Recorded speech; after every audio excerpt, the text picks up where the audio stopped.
Greece's Coast Guard rescued hundreds of migrants in more than a dozen search and rescue operations, including one in which a toddler was found unconscious in one of the overcrowded dinghies, authorities said on Wednesday. The Coast Guard said picked up 534 migrants in 14 incidents off the coasts of the eastern Aegean islands of Lesbos, Chios, Agathonissi, Samos, Farmakonissi and Kos from Tuesday morning to Wednesday morning. Those numbers do not include the hundreds more who managed to reach the islands in overcrowded dinghies. Separately, it said a child of about 2 or 3 years old was found unconscious in a dinghy spotted by a patrol helicopter and carrying 54 migrants off Samos. A Coast Guard vessel picked up the group and the child was taken to a hospital. Few, if any, want to stay in Greece, which is reeling from a financial crisis of its own and has an unemployment rate of more than 26%. Instead,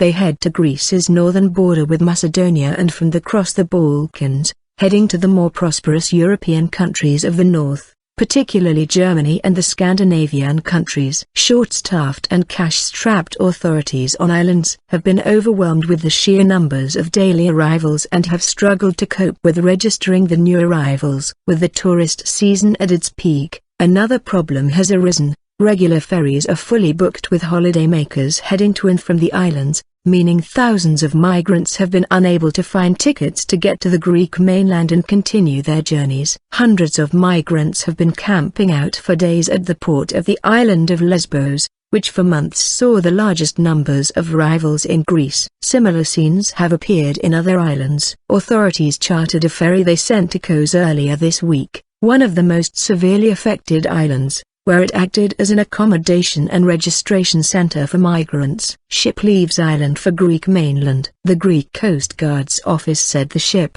which has acted as a floating accommodation and registration center since Sunday, was heading for the northern port of Thessaloniki, Greece's second biggest city. On Tuesday, Athens appealed to its European Union partners to come up with a comprehensive strategy to deal with the migrant crisis after 21,000 people landed on Greek shores last week alone. Many migrants have already made it to Thessaloniki, often crossing by foot into neighboring Macedonia. From there, they try to head for northern Europe in the hope of finding more help and jobs that are not available in Greece, which is gripped by economic crisis. Last week's arrivals in Greece were equal to almost half the number for all of 2014 and bring the total for this year to 160,000. This has strained an ill-prepared reception system that relies heavily on volunteers. A spokesman for the United Nations Refugee Agency UNHCR in Geneva said Greece needed to show much more leadership in dealing with the crisis.